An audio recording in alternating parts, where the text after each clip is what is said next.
տպավորություն է ստեղծվում, որ բոլոր այն մարդիկ, ովքեր յուրաքանչյուր տիպի տեղեկատվություն Հայաստանի ֆուտբոլի ֆեդերացիայի գործունեության մասին կցանկանան ստանալ, ստանում են, բայց վերջին շրջանում հատկապես մենք տեսնում ենք, որ հրապարակվում են տարբեր նյութեր, որոնք բացարձակ կապ չունեն Հայաստանի ֆուտբոլի ֆեդերացիայի իմ գործունեության հետ։ Անկեղծ ասած, կարող ենք այստեղ նաև որակումներ տալ, որ դրանք կրում են պատվիրված եւ խառնակցական բնույթ եւ մեզ պարզ է եւ կարծում եմ շատերին, ովքեր երբվում են ֆուտբոլում, պարզ է, որ կան մարդիկ, որոնց համար երազանք է հայտնվել Հայաստանի ֆուտբոլի ֆեդերացիայի նախագահի աթոռին եւ իրենց նպատակին հասնելու համար նրանք չեն խորշում ամենաստոր մեթոդներից։ Օգտագործում է բավական մեծ մեդիա-ռեսուրս, ֆինանսական միջոցներ, որոնք ուղղակիորեն ազդում են ոչ թե այն մարդկանց վրա, որոնք ֆուտբոլային են եւ տեղյակ են խնդիրներից, տեղյակ են լուծման ճանապարհներից, այլ այլ խմբերի վրա եւ թյուրըմբռնում են առաջացնում ընդհանուր առմամբ։ Այդ իսկ պատճառով ես ցանկանում եմ համառոտ նկարագրել վերջին 5 տարվա ՖԱ-ի գործունեությունը, գիտեմ կան մարդիկ, որոնք բարբերաբար լսում են, ուշադիր են եւ հասկանում են ներքին խոհանոցը հայկական ֆուտբոլի, բայց կան մարդիկ, որոնք պարտավոր չեն, ես կարծում եմ ավելի լայն շրջանակներ հանրության պարտավոր չեն ամեն անգամ խորանալ դրա մեջ եւ հիմա շատ լավ առիթ է ներկայացնել այդ ամենը եւ կարծում եմ, որ իմ վերջին ՈՒԵՖԱ-ի գործկոմի ընտրություններին վերաբերող այս անցու դարձնել, երբ որ հիմնական ուշադրությունը շեղվեց այլ թեմաների վրա, ավելի ամրապնդեց դա մեր վստահությունը, որ ՀՖՖ-ի դեմ հստակ ծրագրված արշավ է ընթանում, իսկ շատ դեպքերում մեղադրանքներն ու ասեկոսները կապ չունեն իրականության հետ։ Եվ Եվս մեկ անգամ ընդգծեմ, ես իմ խոսքում ասել եմ տարեվերջան, բայց եւս մեկ անգամ ընդգծեմ, դա չի նշանակում բացարձակապես, որ մեր աշխատանքը իդեալական է, չկա քննադատություն կա եւ բավական չափով, կառուցողական քննադատություն էլ կա, սակայն օրինակ մեր անդամները, երբ մեր անդամների գերակշիռ մասը, երբ ցանկանում են քննադատել եւ ցանկանում ինչ-որ հարցեր քննարկել, իրենք գիտեն, գալիս են ՀՖ գրասենյակ, մենք կազմակերպում ենք քննարկումներ, հնարավորության դեպքում հարցերը լուծում են ստանում, եթե չեն ստանում նախանշվում են այն ճանապարհները, որոնք կարող են բերել այդ հարցերի լուծմանը։ Եվ կարծում եմ մեր պատկերացմամբ հենց դա է համատեղ շահը հայկական համատեղ աշխատանքը իշա հայկական ֆուտբոլի։ Բայց եւս մեկ անգամ կրկնեմ ավելի լայն զանգվածի համար մենք կարճ փորձեմ հնարավորինս կարճ ներկայացնել թե ինչ ենք արել այս 5 տարիների ընթացքում եւ մի փոքր խոսեմ խնդիրների մասին, հետո պատասխանեմ ձեր հարցերին։ Եվ այսպես 2019 թվականի դեկտեմբերին եմ ընտրվել Հայաստանի ֆուտբոլի ֆեդերացիայի նախագահ, ընտրվելուց անմիջապես հետո առաջին 2 ամսվա ընթացքում մենք ձեռնմուխ ենք եղել ֆուտբոլի ֆեդերացիայի ռազմավարության կատարմանը, մասնավորապես նախանշել ենք ենթակառուցվածքների զարգացման ծրագիրը, առաջին անգամ հայկական ֆուտբոլի պատմության ընթացքում հունվարին 20 թվականի Հայաստանում անցկացվել է ֆուտզալի ազգային հավաքականի հանդիպում, մինչ այդ ֆուտզալի ազգային հավաքականը խաղացել էր բացառապես այլ երկրներում եւ նաեւ երկրորդ ամսին սկսել ենք Հայաստանի ֆուտբոլի ֆեդերացիայի մանկապատանեկան առաջնությունների մոդելի բարեփոխումները։ Ընտրվելուց ընդամենը 2 ամիս անց ամբողջ աշխարհը գիտեք երկար ժամանակ պարալիզացվել էր կոവിഡ്ի պատճառով 20 թվականի 44-օրյա պատերազմի ծանրագույն հետևանքները բնականաբար ուղղակիորեն հասնել են բոլոր ոլորտների վրա, այդ թվում նաև ֆուտբոլի։ Կոവിഡ്ը եւ պատերազմը իրենց հետ բերել են ահռելի կորուստներ, թե մարդկային, թե ֆինանսական, թե բարեհոգեբանական, որոնք իհարկե խանգարել են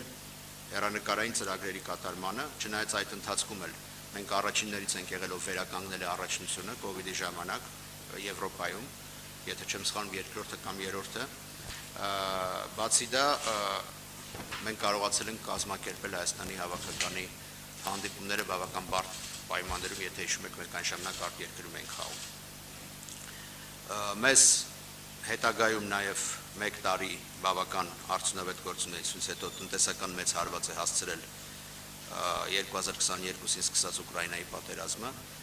ինչու եմ ես ուզում այս թեմային անդրադառնալ, որտեղ սա ես խոսել եմ տարեվերջին, երբ սա շարժումների առարկա է դարձել, շատ կոնկրետ ասեմ, որ դրանից հետո մենք էականորեն տուժել ենք եւ շարունակում ենք տուժել փոխարժեքի տատանումից, բացի դա կտրուկ բարձրացրել են ավիատոմսերի գները, Հայաստանի ֆուտբոլի ֆեդերացիան կորցրել է խոշոր հաբեր, որոնցով կարող էր թիմերին ուղարկել Եվրոպա եւ մենք զգալիորեն ավելացել ենք հավաքականների ճամփորդության ծախսերը, իսկ մինչդեռ Հայաստանի ֆուտբոլի ֆեդերացիայի բյուջեն մնացել է նույնը։ Չնայած այդ կորուստներին ֆեդերացիան ենթակառուցվածքային ծրագրերը շարունակել է։ Մենք 130 փոքր դաշտեր ենք կառուցել, ինչը մի քանի անգամ ավելի երեխաներ է մարզային ֆուտբոլ բերել, քան մինչև 2019 թվականներ։ Այս ընթացքում կրկնապատկվել է բնակավայրերի թիվը Հայաստանում, որտեղ անցկացվում են Հայաստանի տարբեր տարիքային առաջնություններ։ Մեզ հաջողվել է ավարտել ուշադրություն անցնել նախորդ ղեկավարության կողմից սկսված Սևանի եւ Էջմիածնի ֆուտբոլի դպրոցները։ Վերակառուցել ենք եւ կառուցել ենք Աբովյանի, Արմավերի, Վանաձորի, Խորեն Հովհաննիսյանի անվան մարզադաշտերը, որոնք շատ մեծ խթան են հանդիսացել ակումբային ֆուտբոլի համար։ Ընդ որում Արմավերի եւ Վանաձորի մարզադաշտերի շինարարությունը սկսվել էր ավելի վաղ նախորդ ղեկավարության կողմից, սակայն կային լրջագույն բացթողումներ եւ օրինակ մարզադաշտերից մեկում տանիքը ամբողջապես ծռվել էր, մյուսում հանդերձանային հատվածներ շրջագծից հիմնական շրջագծից մոտ 80 սանտիմետր շեղվել եւ մենք ստիպված ենք եղել նոր նախագծանախաշվային փաստաթղթեր պատվիրել եւ կարելի է ասել, որ այս մարզադաշտերի ամբողջապես կառուցվել են իմ նախագահության ժամանակահատվածում։ Ենթակառուցվածքների շինարարությունը մենք անընդհատ շարունակում ենք, որովհետև դա սկիզբն է, չունենալով խաղադաշտեր մենք չենք կարող նոր երեխաներ ներգրավել ֆուտբոլ, չենք կարող ապահովել զարգացումը եւ այս տարի էլ մենք բավական լուրջ ծրագրեր ունենք, նոր դաշտեր ենք բացելու, եթե երկար տարիներ ակումբները չէին անում ներդրումներ ենթակառուցվածքների մեջ, ապա հիմա սա այլ տեղից շարժվել է եւ սա շատ մեծ օգնություն է լինելու։ Զուգահեռ հիմա մեծ ներդրումներ են սկսել մասնավոր սեկտորում։ Գիտեք, որ Նոա ֆուտբոլային ակումբն է սեփական դիրոջ միջոցներով ամբողջապես վերակառուցում Էջմիածնի դպրոցը, նաեւ ստադիոն է պատրաստվում կառուցել այնտեղ։ Մի քանի մարզային ակումբներ, օրինակ Անդրանիկը եւ Աղբյուրակը սկսել են վերակառուցել իրենց քաղաքային մարզադաշտերը, մենք այդ հարցում իրենց աջակցում ենք եւ եթե գիտեք ավելի վաղ մասնավոր ներդրողի միջոցներով հիանալի փոքր, բայց շատ կարևոր մարզադաշտ Շենգավիթում գտնվող մարզադպրոցն է վերակառուցվել։ Բացի դա այս ընթացքում Գյումրի, Աբովյանի եւ Ջունիոր մարզադաշտերում Հայաստանի ֆուտբոլի ֆեդերացիան տեղադրել լուսավորություն, ինչը հնարավորություն է տալիս գրեթե բոլոր Հայաստանի առաջնության գրեթե բոլոր հանդիպումները անցկացրել լուսավորությամբ եւ անդրադառնալով արդեն ակումբներին եւ ակումբային ֆուտբոլին, վերջին տարիներին հայկական ակումբների ելույթները կարծում եմ շատ լավ գիտեք, նրանք առաջընթաց են ապրում, նվաճել են եվրոպական գավաթների խմբային փուլի ուղեգրեր, Ալաշկերտը, Փյունիկը, Նոան, դրանք աննախադեպ են հայաստանյան ակումբային ֆուտբոլի համար, սկսել են ակումբների սեփական անտերերը էլ ավելի մեծ միջոցներ ներդնել։ Ես կարծում եմ դա այն պատճառով է, որ մեզ հաջողվել է մաքուր եւ մրցակցային դաշտ ստեղծել եւ սա եւ ակումբների եւ Հայաստանի ֆուտբոլի ֆեդերացիայի նվաճումն է։ Բոլոր առումներով Հայաստանի ֆուտբոլի ֆեդերացիան աջակցում է փոքր ակումբներին, պատահական չէ, որ յուրաքանչյուր տարի առաջին խմբում նոր թիմեր են հայտնվում եւ այդ միտումը շարունակվելու է նաեւ այս տարի։ Մենք արդեն ունենք 4 աստիճան համակարգ, քանի որ Պրեմիեր լիգա եւ առաջին խմբի հետ մեկտեղ ունենք 2 սիրողական լիգա, ինչը նույնպես հայկական ֆուտբոլում երբևէ չի եղել։ Մեզ համար մեծ նվաճում է նաեւ այն, որ սիրողական լիգայի լավագույն թիմերը հանդես են գալիս գավաթի խաղարկությունում եւ երբեմն նաեւ հաջողություններ են ունենում եւ այս առումով նույնպես գոհացուցիչ է, մենք արդեն պետք է գնանք ինչ-որ մի բայ հնգաստիճան համակարգի, որը մեր նախանշված քայլերից է եւ տեսնենք երբ կարող ենք արդեն դա անել։ Նաեւ այս տարիների ընթացքում մենք վերստեղծել ենք կանանց ազգային հավաքականը 20 թվականին եւ անցկացնում ենք Հայաստանի կանանց առաջնություն 2 լիգայով։ Մանկապատանեկան մրցաշարերում վերջին տարիներին այստեղ աճը, քանակական աճը շատ կտրուկ է, մասնակից թիմերի աճը եւ ամենակարևորը, որ մեծամասամբ աճում են մարզային թիմերի քանակը։ 5 տարիների ընթացքում նաեւ հայաստանցի ֆուտբոլիստների քանակը Հայաստանի առաջնությունում կտրուկ աճ է գրանցել։ Այժմ պետք է անդրադառնամ հավաքականին, որովհետեւ բոլորը բնականաբար սպասում են գնահատականների եւ ասեմ, որ Հերվից եթե գան գիտեք, որ 20 թվականին Հայաստանի ֆուտբոլի ազգային հավաքականը իր պատմության մեջ առաջին անգամ որևէ մրցաշարում հաղթեց, դա ազգային լիգայի C դիվիզիոնի իր խումբն էր։ Ես այն ժամանակ արժանիորեն մեծարվեց հավաքականի մարզիչ Խոակին Կապարոսը, ովքեր հետևում են, հիշում են ինչ էր կատարվում այն ժամանակ նաև անտեսվեց ֆեդերացիան, մեր համար դա խնդիր չէր, բայց սովորաբար երբ հակառակն է լինում եւ հավաքականը հաջողություններ է ունենում, ֆեդերացիան միշտ մեղավոր է։ Ֆուտզալի ազգային հավաքականին անդրադառնալով ասեմ, որ 2 շաբաթ առաջ մենք բացառիկ հաջողության հասանք, նվաճեցինք Եվրոպայի առաջին եզրափակիչ մրցաշարի ուղեգիր։ Հայաստանի պատմության մեջ, սպորտի պատմության մեջ դեռ չի եղել մի դեպք, երբ խաղային մարզաձևից որևէ մեկում Հայաստանը լիներ ներկայացված Եվրոպայի առաջին եզրափակիչ փուլում։ Մենք արդեն ունենք այդ նվաճումը 26 թվականի հունվարին Հայաստանը մասնակցել է Եվրոպայի ֆուտզալի առաջին եզրափակիչ մրցաշարին։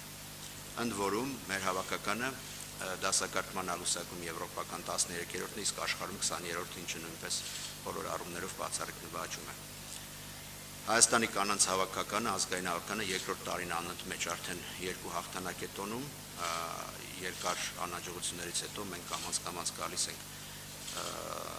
առաջ եւ չնայած երեկվա անհաջողությանը մենք տեսնում ենք, որ մեր թիմը տարեստարի աճում է։ Հիմա ազգային հավաքականի վերջին արդյունքների մասին եւ հատկապես Վրաստանից գրած պարտությունների մասին, այո, մենք հասկանում ենք, որ դրանք շատ ծանր պարտություններ են, խոշոր հաշվով, 2 պարտություն, հատկապես հաշվի առնելով այն փաստը, որ մինչ այդ 2 տարի մենք ոչ մի խոշոր հաշվով պարտություն չենք ունեցել։ Եվ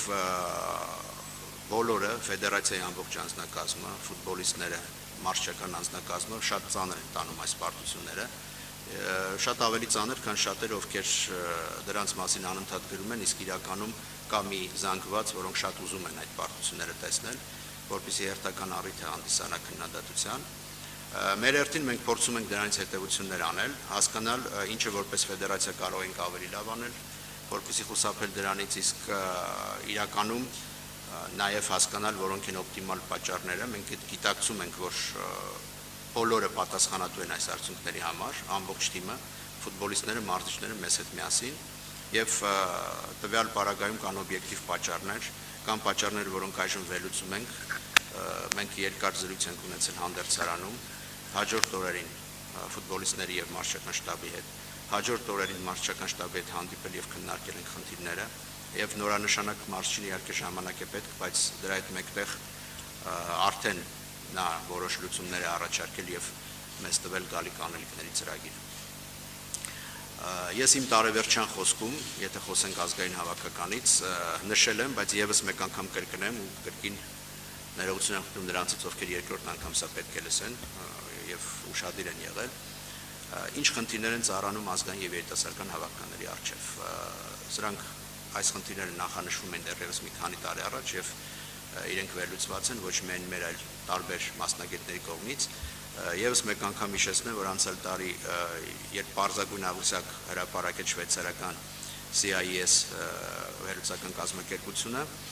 համաձայն դրա Հայաստանի հավաքականում մինչև 21 տարեկան ֆուտբոլիստների քանակը կազմում էր 19%, 22-ից 25 տարեկան ֆուտբոլիստների քանակը 35.9%, իսկ 26-ից 29 տարեկան ֆուտբոլիստների քանակը 6.8%։ 30 անց ֆուտբոլիստների քանակը 38% է Հայաստանի հավաքականում։ Այս վերջին ցուցանիշով մենք Եվրոպայում առաջատարներից ենք, մինչև 21 տարեկանների ֆուտբոլիստների ներգրավման քանակով առաջատարներից ենք եւ ըստ մասնագետների դրանք դրական միտումներ չեն։ Մինչդեռ 26-ից 29 տարեկան ֆուտբոլիստների քանակով մեր ցուցանիշը վատագույնների եռակում է աշխարհում, մենք միայն Սամոային ենք զիջում եւ դա 6.9% է։ Այսինքն այն հիմնական տարիքը, որ պետք է կազմի յուրաքանչյուր հավաքականի կորիզը, բացակայում է մեզ մոտ, բայց ոչ թե բացակայում է, որովհետեւ մարզիչները չեն ցանկանում այդ տարիքի ֆուտբոլիստներ ընդգրկել, այլ ուղղակի այդ տարիքի ֆուտբոլիստները շատ փոքր քանակ են կազմում հայաստանցի ֆուտբոլիստների մասին է խոսքը։ Եվ համեմատության համար միշտ սիրում ենք համեմատել Վրաստանի հավաքականի հետ, ասեմ, որ այդ տարիքի ֆուտբոլիստները կորիզն են կազմում 35% մոտ Վրաստանի հավաքականում։ Արդյոք Հայաստանի հավաքականի տարբեր մարզիչներ ունեցել են այդ ֆուտբոլիստներին եւ չեն ընդգրկել հավաքականում։ Եվս մեկ անգամ ասեմ, որ ոչ, նրանք ստիպված են եղել այդ ճակերտավոր, ասենք, կորուսասերնդի պակասը լրացնել շատ ավելի երիտասարդ ֆուտբոլիստներով եւ այս process-ը անընդհատ շարունակվում է վերջին 2-3 տարում։ Պետրակովը սկսել է այդ process-ը 6-7 ֆուտբոլիստ երիտասարդականից բերելով ազգային, հիմա արդեն Ջոն Վանցխիպը առաջին իսկ հավաքին 2 ֆուտբոլիստ հրավիրել է երիտասարդական հավաքականից, որոնք միացել էին ազգային թիմին, չգիտեմ հետագայում կհրավիրի թե ոչ, բայց դեռևս այդ խորությունը ապահովելու համար իսկ Հայաստանի հավաքականի հիմնական խնդիրը խորության պակասն է, որովհետև գիտենք, երբ որ մեր 2-3-4 ֆուտբոլիստ վնասվածք ունեն կամ ինչ-ինչ պատճառներով չեն մասնակցում խաղերին, մենք լուրջ խնդիրներ ենք ունենում, հատկապես եթե խոսքը վերաբերում է առաջատար ֆուտբոլիստներին։ Եվ երբ մենք խոսում ենք երիտասարդական հավաքականի նախորդ ընտրական փուլի մասին, որը մենք ձախողել ենք գնահատականներով բոլորի եւ ընդունում ենք դա, մենք պետք է ընդգծենք, որ այո, երիտասարդական հավաքականը խաղում էր իր տարիքի առանց 7 ֆուտբոլիստների եւ ստիպված էր ներքևից ներգրավել նաեւ ֆուտբոլիստներ։ Ակնհայտ է, որ եթե այդ ֆուտբոլիստները երիտասարդական լինեին, գոնե արդյունքները մի փոքր կտարբերվեին։ Նրանք տեղափոխվել են ազգային, որպեսզի այդ տարիքային բացը լրացնել, եւ մեզ դեռևս 2-3 տարի հարկավոր է, որպեսզի այսօր 18-ից 23 տարեկան ֆուտբոլիստներ լրացնեն այդ բացը եւ կազմեն հավաքականի կորիզը։ Մենք շատ երկար քննարկել ենք եւ երիտասարդական հավաքականի մարզիչ Արմեն Գյուբդեղանցը մեզ ծրագիր է ներկայացրել, նախանշել է գալիք փուլի անելիքները, ըստ ծրագրվածի նաեւ կլինեն եւս մի քանի 20 մինչեւ 21 տարեկանների հավաքականի ֆուտբոլիստ, որոնք կարող են ազգային հավաքականը համալրել։ Մենք հիմա գտնվում ենք այո բարդ եւ անցումային փուլում, սակայն բավական կանխատեսելի է մոտավորապես իհարկե, որովհետեւ ֆուտբոլում շատ դժվար է հստակ կանխատեսում անել, բայց մենք պատկերացնում ենք ինչ կլինի 2-3 տարվա ընթացքում։ Ընդհանուր առմամբ մի փոքր խոսենք, որովհետեւ չափից դուրս շատ են, երբեք չենք անդրադառնում, երբեմն աբսուրդայնության տեսանկյունից չենք ուզում անդրադառնանք, բայց այսօր խոսենք այն մեղադրանքների մասին, որ Հայաստանի ֆուտբոլի ֆեդերացիոն կոռուպցիա եւ այլն Իդեպ այդ գրողները շատ լավ գիտեն, որ ոչ մի կոռուպցիայի մասին խոսքնել չի կարող, դա շատ մանիպուլատիվ հայտարարություններ, որտեղ երբեք ոչ փաստարկված, բայց ասեմ, որ օրինակ Հայաստանի ֆուտբոլի ֆեդերացիան նախորդ տարի իր ենթակա կազմակերպությունների հետ միասին 1 միլիարդ դրամից ավել հարկ է վճարել պետբյուջե, եւ այս թիվը մի քանի անգամ մեծ է նախորդ տասնամյակի ցուցանիշներից, ընդ որում Հայաստանի ֆուտբոլի ֆեդերացիայի բյուջեն չի փոխվում։ Ավելանում է հավաքականների քանակը, պրոֆեսիոնալ եւ մանկապատանեկան առաջնություն թիմերի քանակը, ինչը լրացուցիչ ծախսեր է առաջացնում, բայց մենք ստաբիլ կարողանում ենք նաեւ բոլոր տեսակի հարկային բեռը վերցնել մեզ վրա կատարել եւ բացի դա նաեւ փորձել ինչ-որ զարգացման հիմնակարեր դնել։ Վերջերս UEFA-ի Grow ծրագրի վերլուծաբանները ներկայացրել էին նաև վերլուծություն Հայաստանի էլիտ ֆուտբոլի զարգացման վերաբերյալ, համեմատելով մեզ մեր նման հնա ունեցող, բնակչություն ունեցող եւ տարածք ունեցող երկրների հետ, եւ այդ վերլուծությունը նույնպես շատ փոքր, բայց որոշակի արդյունքների աճ է կանխատեսում գալիք տարիներին եւ այս պահին էլ մենք նմանատիպ այլ ֆեդերացիաների համեմատ մի փոքր ավելի շահեկան դիրք ունենք։